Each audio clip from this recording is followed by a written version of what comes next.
এবারে আমাদের ইরি ধান ক্ষেতের অনেক সুন্দর ফলন হয়েছে। তো প্রথম অবস্থায় এবার ধানের মধ্যে কিন্তু বৃষ্টি পায় নাই, বৃষ্টি না পাওয়াও কিন্তু ধানের অবস্থা খুবই ভালো আছে এখনো। তো ধানের অবস্থা ভালো থাকলেও তো কিছুদিন যাবৎ কারেন্টের যে সমস্যা করতেছে, আমরা মোটর দিয়ে যে জমি ধান খেতে পানি দেই, সেই কারেন্টের জন্য হয়তো ধানে এখন ঠিকমতো পানি দিতে পারতেছি না।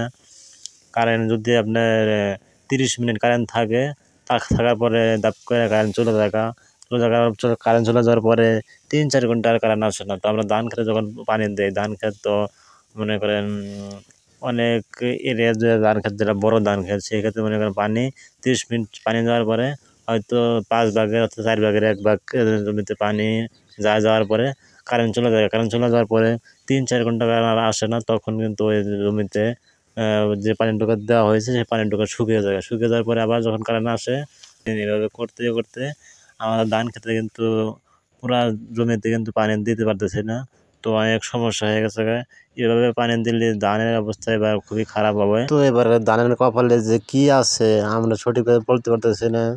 তো সামনে আর কিছুদিন আছে, এখন ধান ফুলে বেড়াইছে, হয়তো আর কিছুদিন পরে ধান পেকে যাবে। এই ধানগুলো আমরা যেন ভালোভাবে কাটতে পারি এবং তুলতে পারি, সেজন্য একমাত্র আল্লাহর উপর ভরসা করা ছাড়া আর কোনো উপায় নেই আমাদের।